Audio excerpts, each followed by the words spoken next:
Hello and welcome back to the Odds Now YouTube channel for the latest edition of our Better Days Ahead podcast. If you're watching for the first time, welcome along.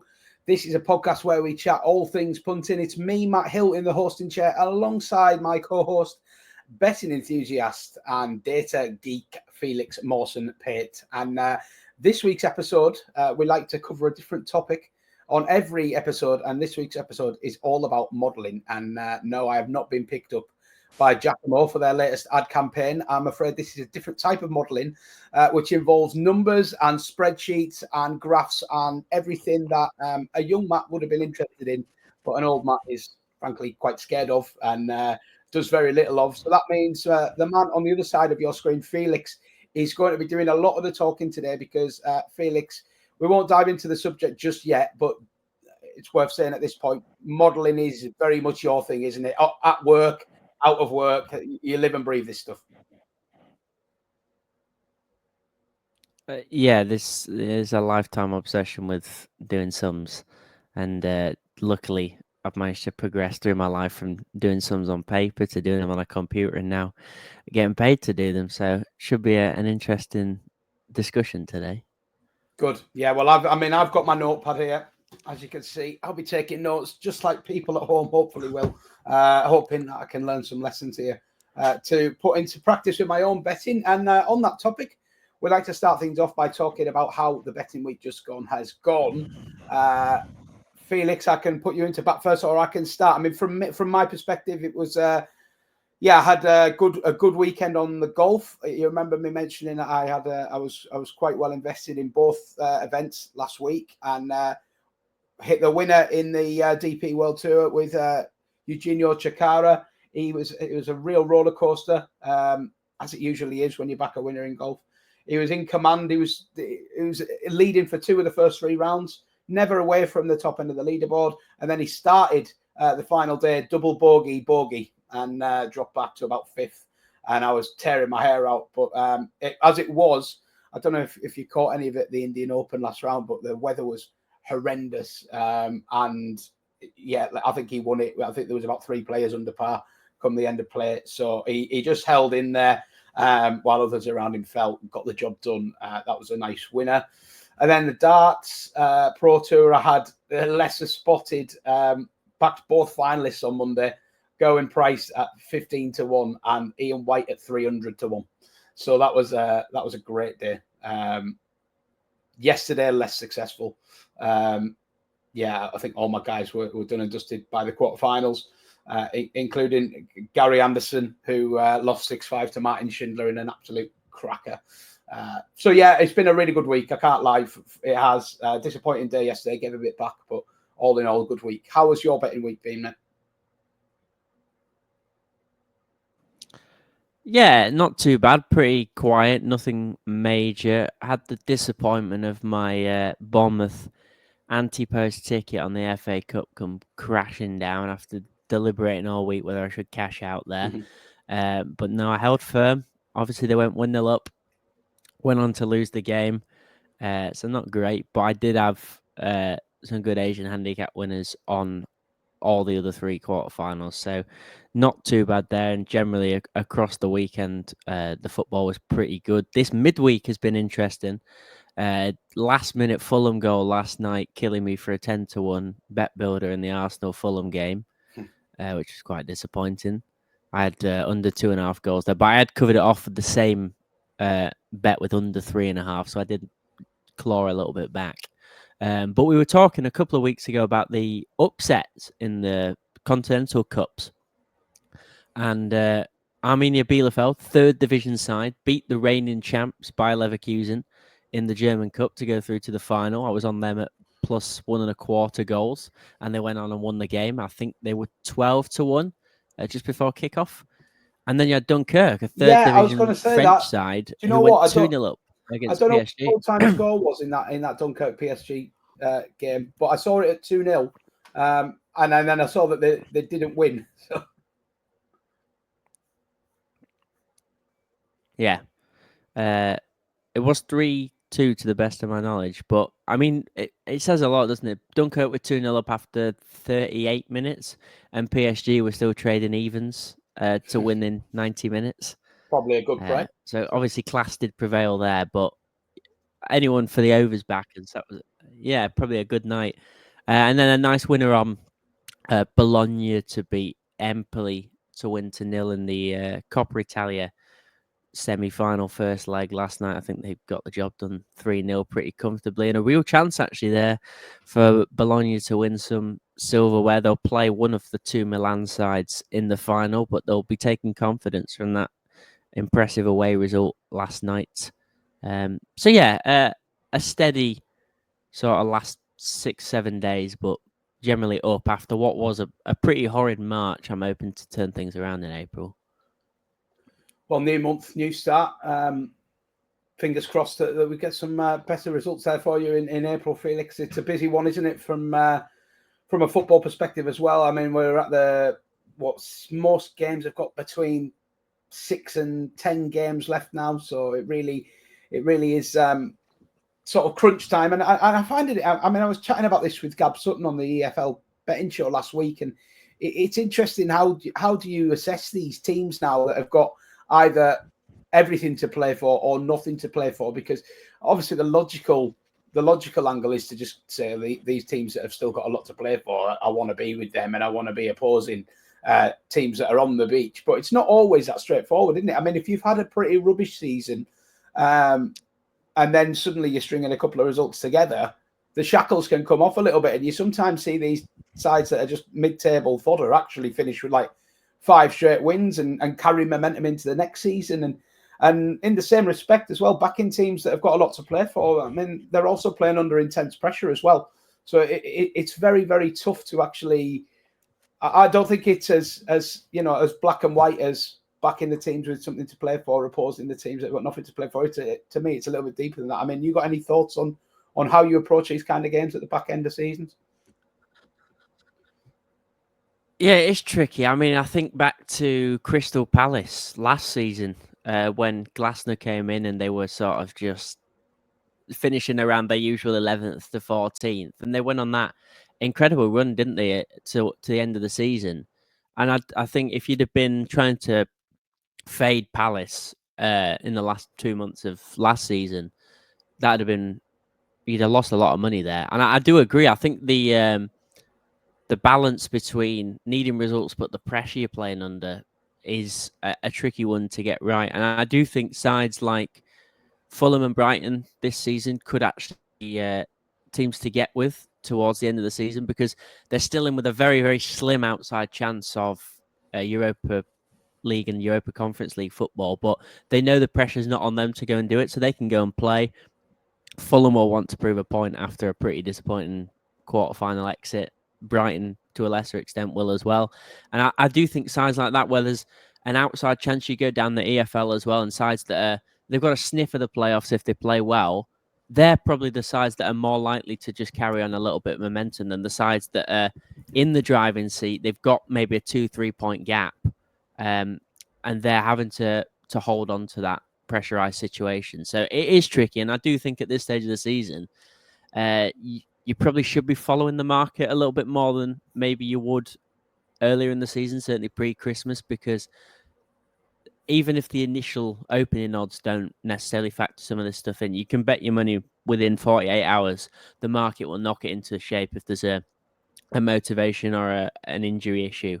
So yeah, I think last sort of 5 rounds of the season, see where the market's moving and try and get on a side that's dropping odds and see if you can get them to drop even more and beat that closing line. Yeah, all good stuff, interesting stuff. Well, yeah, let's not mess around. Let's get into it then. As I say, on Better Days Ahead here, we like to tackle a different topic regarding sports betting every week. And this week we are going to be talking about all things modelling. Now, modelling is not something I do a lot of. People who've watched previous episodes will know that I'm a little bit more of an instinctive punter who tries to feed off information and market knowledge and market movement. But I have great respect, I will say, for people that do this data modeling stuff. I think it's a little bit of a funny one, my position, because actually, as a youngster, I was very, very good at maths. just naturally. In terms of the arithmetic side of things, and that's probably where my love of betting partly stems from. You know, a love of sport and a love of maths.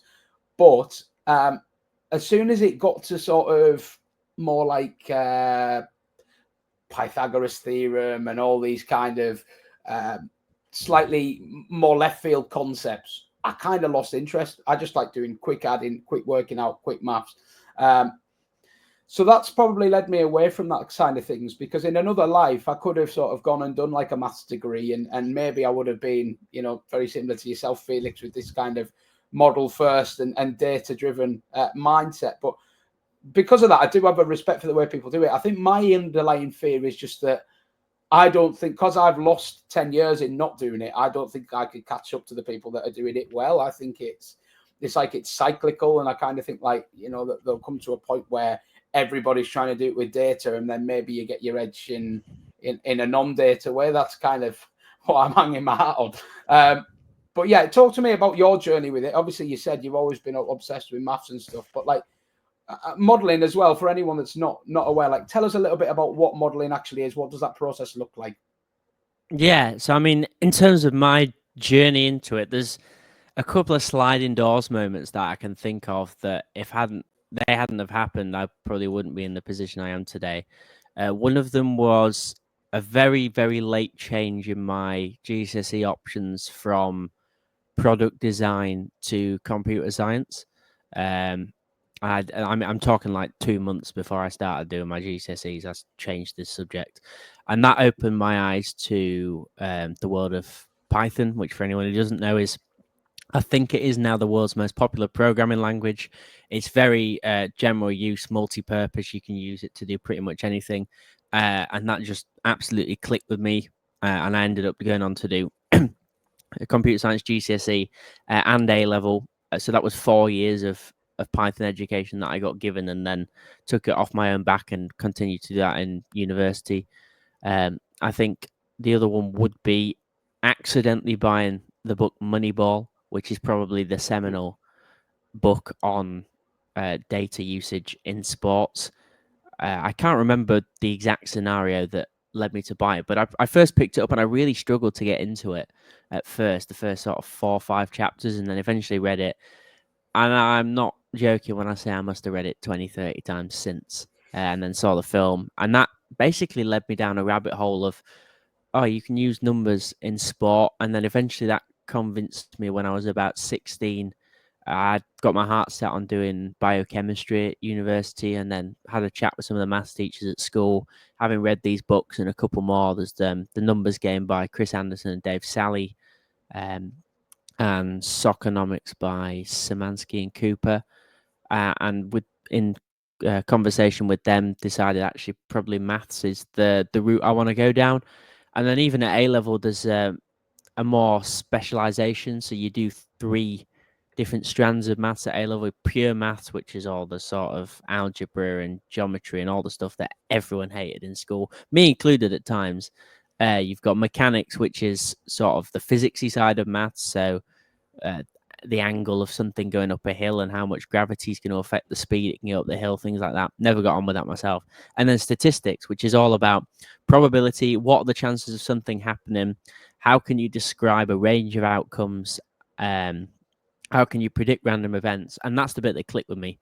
So yeah, went to uni, did a maths and stats degree, did a couple of modules that were based on building models and trying to predict more complex events. And essentially what a model is it's an approximation of a real life event. So you can feed it input. So if we're talking about football, you can feed it how many goals you think both teams are going to score. Maybe you can put in some impact on which players you think are better. If the managers have any impact, the referee, you can make them as stripped down or as complex as you like, but you're basically feeding in information, and the model will attempt to replicate on paper the event that you're trying to predict. And it will use various things. So like I say, probability distributions. How can you describe a range of outcomes? Something called a Monte Carlo simulation, which I'm sure we'll come on to, which plays over an event hundreds of thousands of times to get the most likely outcome. So yeah, it's it's almost like a replica of a real life event that you're trying to create.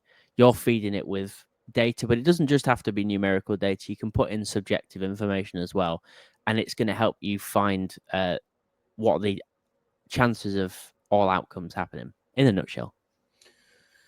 Okay, so I'm guessing my first question then. So you talk about Python there, and I think you've kind of summarized it. But for anyone who really is alien to this world, because there will be people listening who just like to put a bet on a horse and don't have a clue what Python is other than a snake.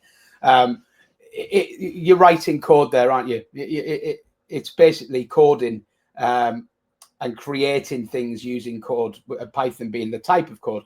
So am I right in saying that your models are made using Python? And the follow-up questions that would be then, if that is the case, how does an ordinary Joe go about making a model for the first time if they don't know what Python is? Yeah, so I mean, I've only started to integrate Python into my models in the last sort of 2, 3. So I've been doing this since 2018, not necessarily for betting on its own because I was too young to bet in 2018, but certainly this whole world of sports modeling since then. And only really started putting a big chunk of Python in the last 2 years, I'd say. And it actually, the only bit the Python does is automate some of the bits I don't want to do by hand. So like retrieving information from the internet and running through a load of numbers sometimes. But I would say the vast majority of the work has been done in Excel and now a new spreadsheet software called Row Zero, which is like Excel, but there is Python built in, so I can run the code within a spreadsheet.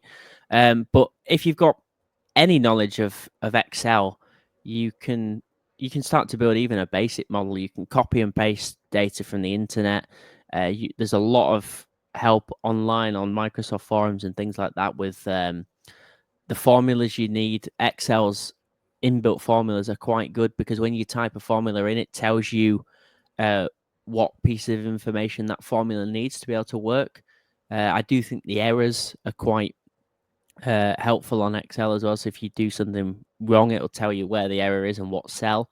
Again, if you don't have access to Excel, things like numbers on Apple products or even Google Sheets, they all do pretty much the same thing, and they're all trying to integrate the same sort of functionality. So if you're used to one and you have to switch to another for whatever reason, it's a pretty seamless transition.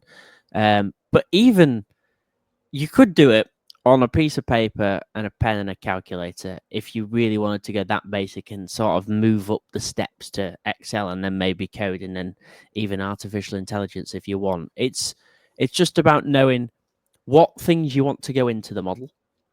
So if you've got a good knowledge of your sport, you're already going to know what bits of information you need to predict that sport, running them through some sort of algorithm. And people get scared by this word algorithm, but I always think of it like a set of instructions. You know, a recipe for baking a cake to me is an algorithm because you have your ingredients, that's your input.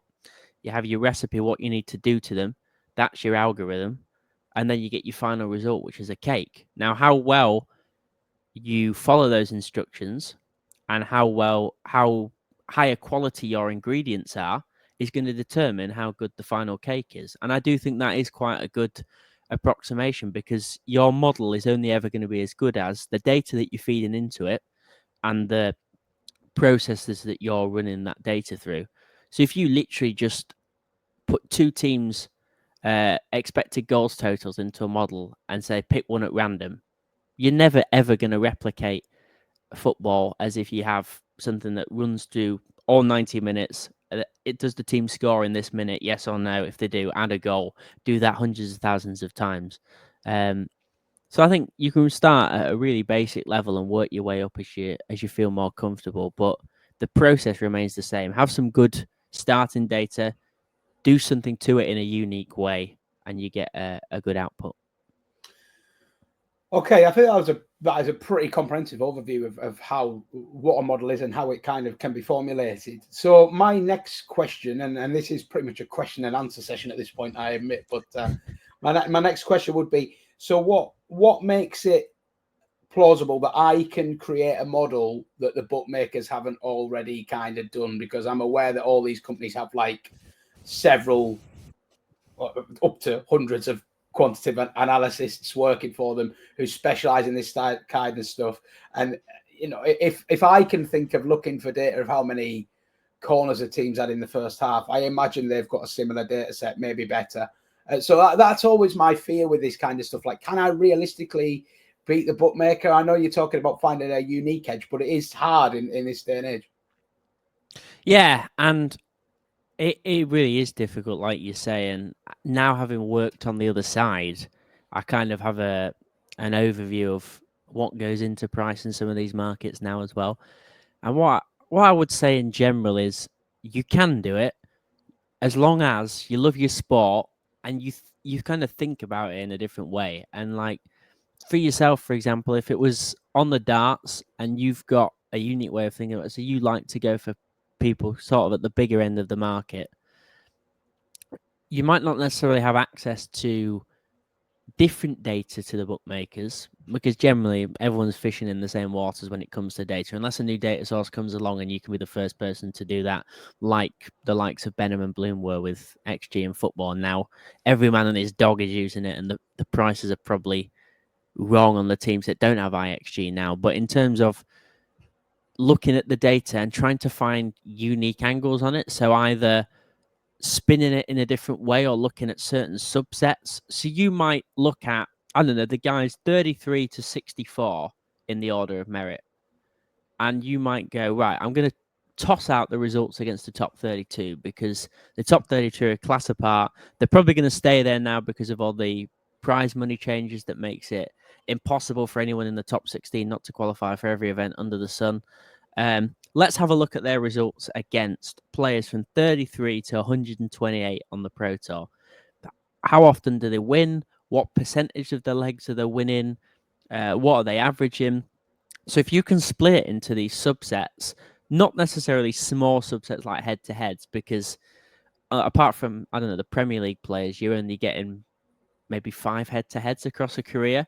But if you can look at sections of the rankings and how well these players play, and even looking for smaller details for like someone who doesn't necessarily have a high win percentage, but they might have a really high percentage of legs won. So that probably shows they're playing well. They're just not necessarily getting the results. And as much as bookmakers do use data, I think they are actually skewed a lot by the market, because they could put up the most perfect prices that the data say. But if they were fading a player that they know the public like to bet on, a Littler or a Humphreys or whatever, and someone came along and they actually had better stats in one area than these guys, and they didn't make Humphreys or Littler short enough, then the public had knocked that into shape anyway. And there is probably going to be opportunity available for someone who goes down this modeling approach and goes, actually, I've looked at the data in a different way to maybe what the public or the initial prices have done. I can probably find an angle here. And it goes back to what I've said before. If you're betting on the main 1x2 markets on football or the to win markets in head-to-head sports, yeah, you're going to struggle there. But it goes back to what we said about finding an edge in these derivative markets and even on the handicap markets. That's probably where your unique approach of looking at the data and trying to find subsets and even time-based data. So you might look at more recent form more heavily, or you might want a bigger sample size and look back over a longer period of time and say, okay, they're not playing well at the minute, but over the last year's stretch, I've got enough evidence to say that they could return to some sort of baseline that's higher than where they're at now. So I think you've got to love your sport, and you've got to want to get creative and really dig into it and find, again, the bits that are interesting to you. Yeah, this is all great stuff. Yeah, so like that resonated with me then about, the different ways that you can look at it, because I think I probably do these processes without writing them down. Just kind of, I'm just doing them naturally in my head, and maybe have a bit of a fear of the writing it down in a complicated sheet. But maybe it doesn't have to be as complicated as I presumed it did. So that kind of takes me on to, let's say we've got a model. Let's say we've taken that concept about, what you said there about let's take the players outside the top 32 and dive a bit deeper into their performance stats. So let's say I've done that and I've got 3 or 4 data sets and stuff. One, how do you measure if a model is working well? And how do you, like, how much data do you need, I suppose? Like, what kind of period would you track that over? If you have a really good couple of weeks, is that enough for you to think this is great, I'm going to smash in, or would you want longer? And then, well, I suppose we could tackle that first, and then I'll follow up from there. Yeah, I mean, I'm probably more on the more anal end about that than most people, because there's things that you learn in a statistics degree that teach you when something is by chance and when something is basically impossible to happen by chance. So I run these sort of they're called hypothesis tests to work out, if I'm testing a new model over a big sample size, is it a fluke, or has it got to the stage now where either it's so bad it can't be a fluke, the model is not working, or I'm winning enough that I couldn't have won that much by chance. But to strip it back to a more layman's approach, I think you can't always judge yourself by results, because you can go on horrendous losing runs having good bets. I do think if you've got access and are able to track closing lines, do it if you've got the time and you want to put the effort in to do that. But I would say for anything, you've got to give it at least 100 to 200 bets to shake off some of the variance. You're never going to be able to get rid of it, or you genuinely have to do 5,000-6,000 bets to be able to really see if a model can come out in the wash and is any good or not. But give it at least 1 to 200, then take a step back and go again, make a slight change, then give it another 1 to 2. Do not be throwing it out after. If you have 10 losers in a row, especially if you're betting bigger price stuff, if it's on horses or underdogs in darts like you like to do, it's very, very plausible to go on losing runs of 10, 12, 15 bets, and they could all be really good bets and lose. So you have to understand where you're at and the odds you're betting at. Yeah, if you're backing odds on favourites and you're losing 10 in a row, there's probably something wrong that you need to tweak there. So it does depend on the type of bets you're placing in the markets you are. But as a general rule, let's say 100 bets using a specific model. And you also want a model where you're not just finding one bet a week. Like, you have to. This is why I'm such an advocate for high volume betting, because it allows me to cut out the garbage essentially, and I can learn very quickly by placing those bets what's working and what's not, and start refining and tweaking my approach very quickly. So in a roundabout sort of way, that is how I would go about it. You do have to give it time. That is the general rule. Okay, so like, let's say we've got a model and we think it's working quite well. How does the process of development look? Because like I know you want to always be sort of feeding in new data, but I'd also be conscious of, like, I know previously from experience that sometimes you have an edge on the market and you could try and develop that edge and actually end up losing it. So like, so it is a little bit of a careful process. You have to proceed with caution, don't you, when you go and change these things. Let's imagine that you have, I know you model a lot in football, and you write about your football model in your World of Wages column, shameless plug, which goes up every week on oddsnow.com. But let's say the football model is working okay, but you want to try and make it better. What does that process look like of it, like, improving? Yeah, it's not very black and white, and like you say, edges come and go all the time, and it's really important to know when you've lost an edge as well. So you're always constantly on the back foot, I find, worrying, like, is this edge still here?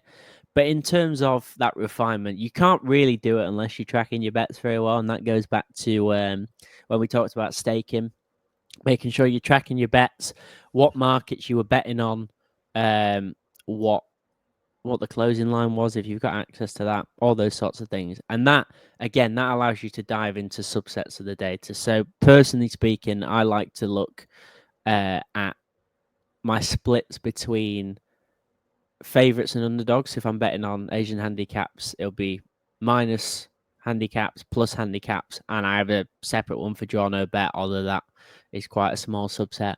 I'll look at home and away, because I do think there's a lot of market biases with home and away, where home advantage I'd say it's more overplayed than underplayed in the market, and you can find more value on away sides. And similarly with favourites, you tend to get slightly more value on plus handicaps than minus handicaps. And then I'll look at for totals, overs versus unders, and how I'm doing there. So yeah, my process generally tends to be split into subsections. I might look at specific leagues over a 3 to 6 month period and see if there's anywhere where I'm lagging there, and saying, right, is there anything different about this league compared to others that I'm not factoring in enough? Is it a league like the MLS where travel is obviously huge because it would be like teams in Denmark going to play teams in Portugal every week. That, the size of the US is vast, and when the Russian football was on, that would have been very similar. Like I say with men's tennis, the difference between best of 3 sets in the vast majority of ATP Tour events versus best of 5 at the Grand Slams, that takes into effect things in tennis like surface. I'll split it down by altitude. So can I just ask, while you're on this, so I think while you're on this, you've got all these different factors there that you're saying. So would these be? To me, the weighting of how important they are is the crucial thing here, because you may find an edge with something like the how much the surface impacts a tennis player, for example. But that is never the sole factor why they win or lose, do they? So, like, is it better to have several different models for one sport, so you could check your surface model, you could check your best of 3 versus best of 5 model, you could check your performance versus the top 16 model, or would you try and get all of that into one and then mess around with the weighting of each one depending on how you think it affects each tournament? Because that's the bit I struggle with, really. Like, I think it's great to have a reference point of, okay, I think this is a big factor this week. Let's see who does best under these conditions. But I struggle with the weighting that off against everything else kind of thing. And I think for me, that's a process that I always try and wrestle with in my head and find it difficult. So can these models make that easier for me? I think so. I do think it's almost like a wisdom of the crowds approach with modeling. Sometimes you can like build 3 or 4 different ones and have them run the projections on the same set of games, and it's like you're asking 4 people who value different things slightly higher, and then you can take like an aggregated approach and say, well, here's the average. If I've got a slate of 6 tennis games and I run all 4 models on those 6 games, what's the average probability that it's assigning to each of those 6 see matches? That's what I like. I like the thought of somebody's being spat out quite high on all 4 of those and thinking, okay, there's definitely something there. You go. Yeah. So I think then again you can play into so then one of them might be doing really well. So okay, well, I'm going to weight that one 70%. Maybe that's a little bit high, but if it is really good, 70% for that one, and the other 3 just 10% each. And you can mix and match with those weightings and constantly try and tweak those, seeing which one's doing well. So yeah, I think that is a really good approach, actually. Yeah. Okay. So I think what we might do is a follow-up episode to this at some point, probably not next week, is maybe we could do like a screen share and we can build a model on Excel from scratch. I think that would be really, really beneficial for me and also for the viewers, just because all this stuff, it is going in. But I mean, if you're not from a maths background, this is quite heavy stuff, isn't it? And I think seeing it happen in front of people in black and white would be a really useful and interesting video. So that's definitely something we'll look to do and follow up. But just to continue, just a few more questions from my perspective, and then there might be things that that you want to add as well. But how important is it to factor in that your model is going to miss things as well? Because just like a human discussing a match, there's always information that you're not privy to in sport. Horse racing springs to mind. The key, I always feel sorry for people who are really good judges of horse racing form, because ultimately the form can be just chucked out the window if the horse is simply not trying to win that day, for example. So you've also got to be a good judge of character, a good judge of yards, and when they try and when they don't try, and all this kind of stuff. So it's the same for the data models, isn't it? That you could have the best model in the world, but if I want to back Nathan Aspinall and he's woke up with man flu, I'm pretty screwed, aren't I? So, like, do you have to have processes in place where if a price jumps out as really, really good on your model, you'll then go and cross-reference it and just check that there's nothing silly going on? Yeah, it's something I've wrestled with a lot actually in the last few years. I used to be such a blinkers on. The numbers are what they are. If the numbers disagree with the market, it's a great bet, and we're gonna make loads of money. And I've evolved a lot in that time since. But yeah, it is when there's a massive, massive difference. Like I said last week, that's when you're probably wrong, and the market's gonna kick your backside a little bit. But when there's a small difference, it's hard to tell, and you can't factor everything in. I know exactly what goes into my models, and I know what bits I'm missing, what bits I can't quantify, things like that. And as long as you have a very good grasp and you're very honest with yourself about what is exactly going into your model and what might be getting missed, that's absolutely fine. You just have to accept that the stuff that people and the bookmakers are going to know better than you, but you've built it with the intention of over the long term. I think these are the key indicators. I'll probably come on to this. It's filtering out what doesn't matter when predicting sports versus what does. And you're going on this constant process of refinement, but over the long term, so say a year, 2 years, it's going to find more bets that you're on the right side of where the price is wrong than ones that aren't, where it's like I think they call it a false positive. You flagged up a bet that says it's good value, but it's actually not. So you're trying to minimize those, but you can never eliminate them entirely. And similarly, you can never eliminate a false negative where it doesn't tell you that's a bet and actually it was a great bet and you've missed out. You've always going to miss out on good bets, and that's just part and parcel of it. But if you keep sticking to your process and grinding away and finding as many good bets as you can every day, again, going back to that high volume, get your sample size up, and then you've got enough of back data to analyze and move forward with things, then the odd one getting missed doesn't matter too much to me in the long run. I think you've got to be really at peace with yourself about that. Okay, yeah, fair points. Data collection as well would be my last kind of thing as well, because it does obviously vary massively from sport to sport, but there's a lot of data out there, like you've said earlier in the podcast.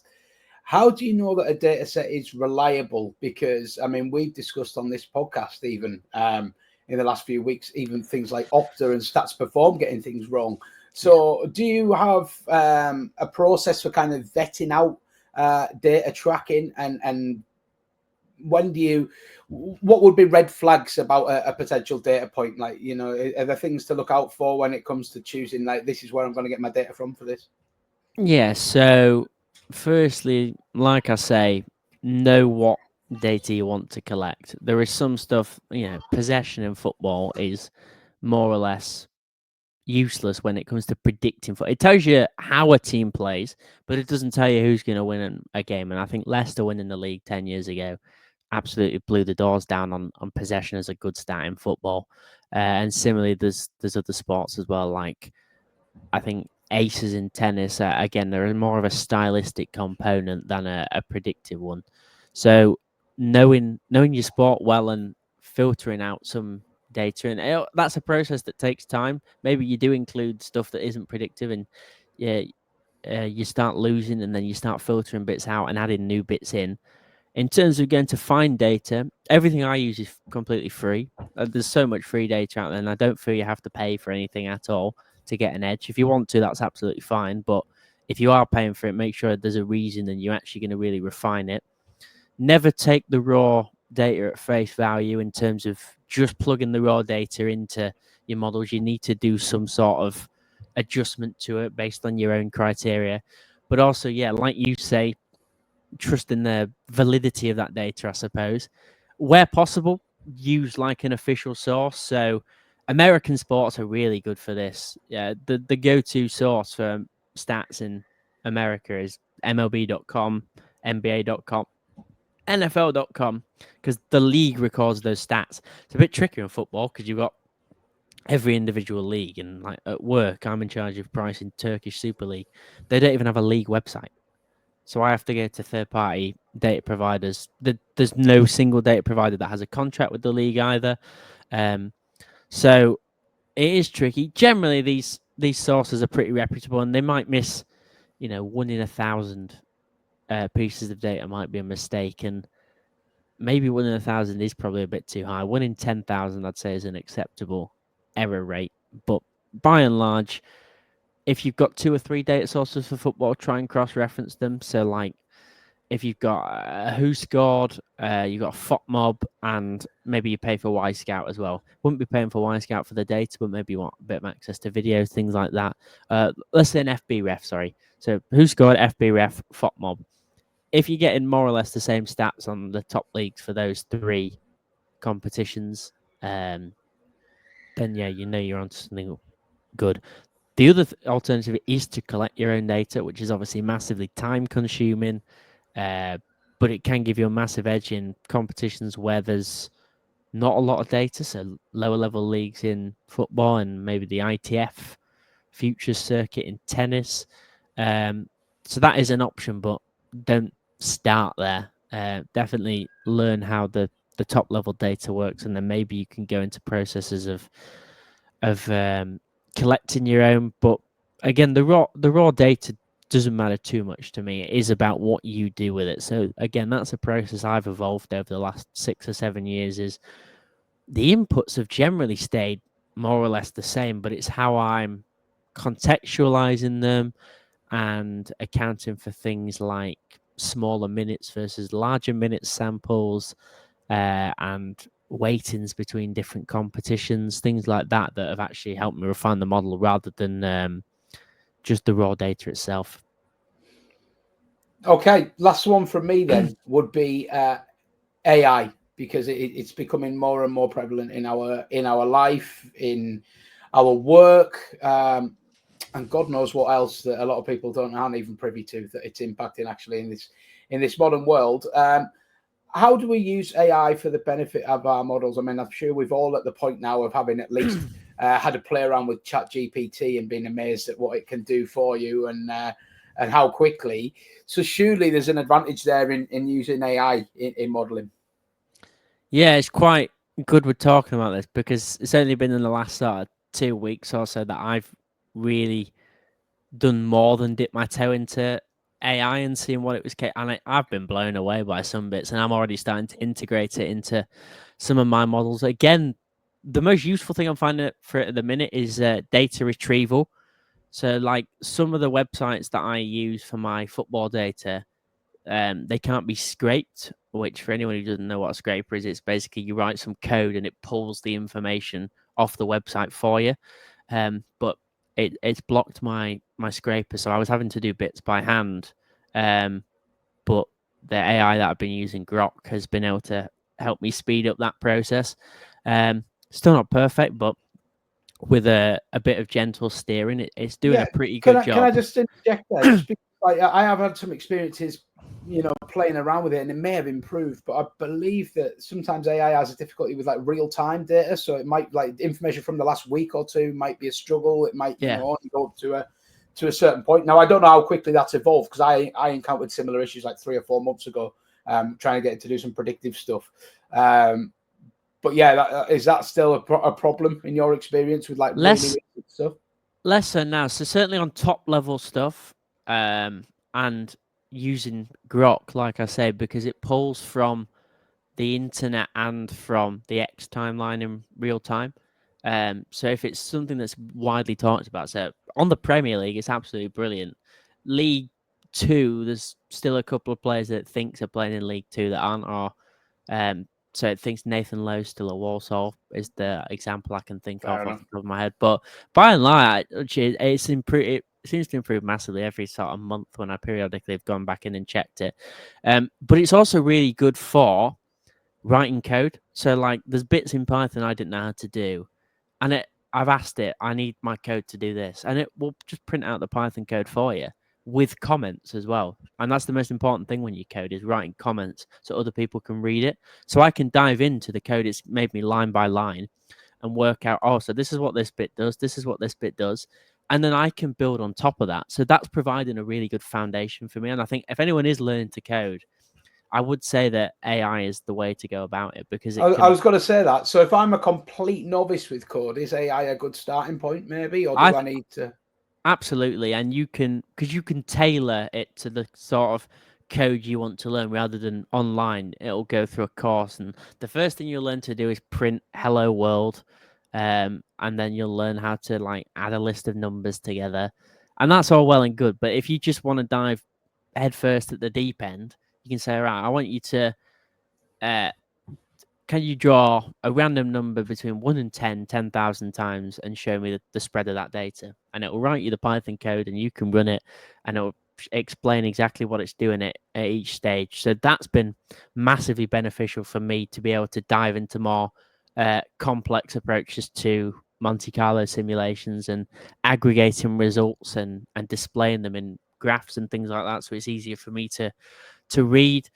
But also, it's almost like having a conversation with someone at times as well. So I'm like, all right, I want to develop my model in this way. Have you got any suggestions? And it'll be like, have you thought about doing this? No, I hadn't. Can you give me an example?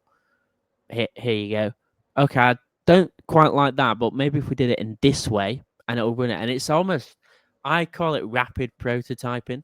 So like you're constantly building on top of something until you get to a stage where you're happy, and then I'll take it away and work on it myself. But that's done the legwork for me then. Yeah, it's both scary and amazing in equal measure what can be achieved with AI, and it's good to talk about how we can use it in betting, because I think every industry's got to be looking at how we can use this fantastic software to our advantage. I think there was a lot of fear around AI at first, wasn't there? Oh, it's got to take over the world and take over. Actually, I think what it is doing is just making life a bit easier for people. And just the real thing with AI is to try and embrace it, use it, get comfortable with it. It's not going to take your job. It's not going to ruin your life. It can actually make things a lot easier and streamline things, I think. So yeah, that's probably a good point to leave it on. What would your key takeaways be from this conversation, Felix, where we talk about modeling for newbies, I suppose? Okay, I'm new to modeling. I've listened to all this. This sounds interesting. I want to make a model. Like, what are my key points there? Yeah, I think it's having a unique take on things. So everyone can use data now. It's no big secret like it was 10, 15 years ago. But love your sport, know which bits of it you want to dive into and tackle, linking back to last week, and be prepared to, yes, be a little bit frustrated, but explore, play about with the data, and try and basically try and become an expert in one area of it, and enjoy that process of building something, refining it, trying the new version, refining it, tweaking it again, then expanding out and maybe moving into a couple of different sports. And always just having the back of your mind the long term. I know we harp on about it a lot, but don't think anything's a quick fix. You've got to really embrace it and enjoy it, and ride the rough with the smooth.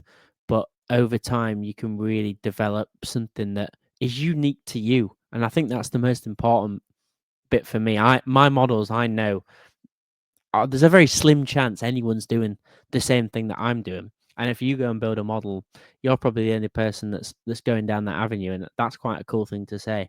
I was going to flip it on you. Is there anything now for someone who doesn't do a lot of modeling that you've started to taken away and gone, oh, actually, I'd never thought about that?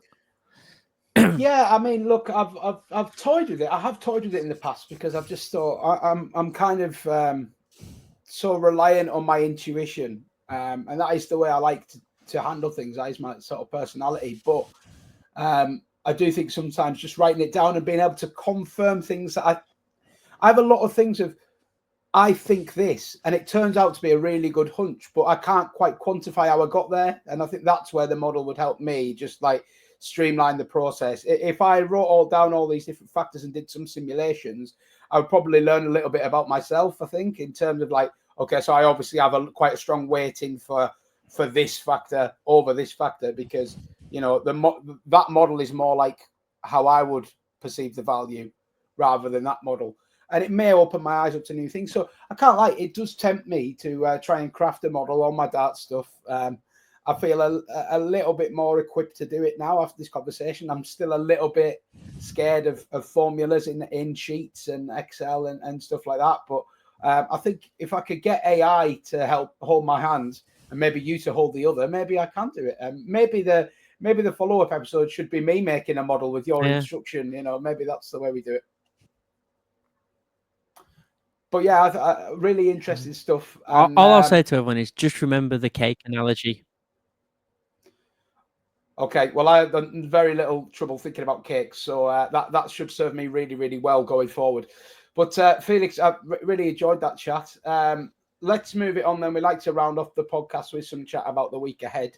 I've got to be honest, the darts has been busy at the start of this week, so I'm not thinking too far ahead. I've got a Euro tour to get stuck into, which I'll probably allocate to some time to tomorrow. And yeah, the football, as I say, I'm dabbling a little bit in singles here as the season gets a little bit more high stakes. I do think there's more angles and more bets now than there is in the mid season for me. But yeah, like I say, it's not as black and white as just backing teams that have got something to play for. I like to look at the kind of game state of the whole thing, and try and carve out some angles there. Golf, another busy week. Got the Texas Open on the PGA Tour, which is taking up 90% of my focus, I would say. And Snooker World Championship qualifiers are starting. So that's a big tournament. I've got like 4 or 5 I've backed anti-post. And looking forward to getting stuck into that. So yeah, busy period coming up for me. How's the next week or so looking for you, mate? Yeah, not overly busy. There's stuff on the horizon that I'm getting ready for. Obviously, we've got the Grand National this weekend, which everyone's going to be wanting to make their money back from Cheltenham on the Aintree Festival Thursday, Friday, Saturday. So that's going to be interesting. Just looking probably a little bit further ahead to things like the Masters and the French Open, which are on the horizon. Still obviously doing all the day-to-day lower level tennis and the football stuff. And the baseball season's in full swing. You get a slate of games every day, which is great for that, especially in the evening, you know, sort of from 7 o'clock until I go to bed. If I want to watch some baseball, I can do.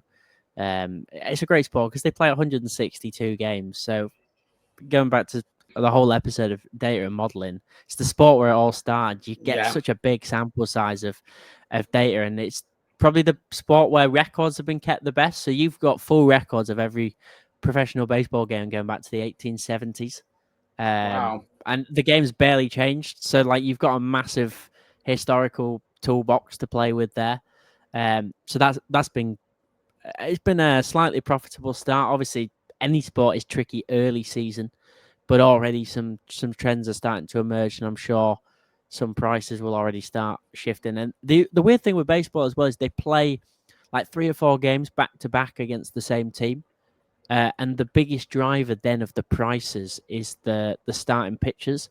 So if the pitcher was the same in every game, the prices would more or less not change because they're playing 4 games back to back. But even then, sometimes the prices don't move massively with the pitchers, so they can only really pitch once every 5 days because of the strain it puts on their arm. And if you've got a really good model about both how good a pitcher is, but also how much they fatigue and how much rest they've had, that's probably where you can get your biggest edge. So once we're sort of 10 games in and everyone's had about 2 starts, you can already start probably finding some value in the matchups there. It's a really great sport to play around with for a numbers nerd. Felix, every week I feel like you try and sell me baseball a little bit more, and I can still say I'm not quite there yet with it, but I get it. I get what you're saying. There's a lot of volume there and a lot of data for someone like yourself. You know, 162 games seems ludicrous to me from a viewer perspective. It is slow to watch. I'll give you that.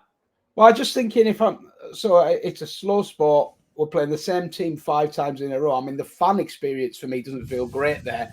But look, I mean, it's popular enough. I'm sure baseball won't be crying because I'm not convinced. But yeah, look, I totally get it that the more numbers, the better for someone like yourself there and a big data set. So wishing you good luck there. Well, I think that on that bombshell, we'll round off this week's podcast. But please do let us know if you had any questions or anything you'd like Felix to clarify a little bit further in the comments about modelling.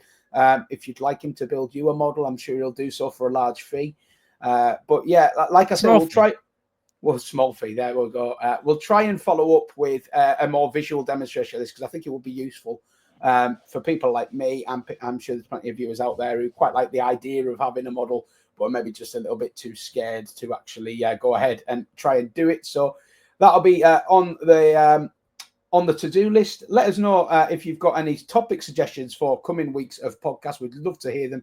And of course, if you have any questions about betting, sports betting, or anything within the industry that you'd like us to discuss on a future pod, let us know. Please do give it a thumb up if you enjoyed it. And don't forget to subscribe to Odds Now for all the latest betting content. We'll be back again next week to do it all again, but good luck and happy punting.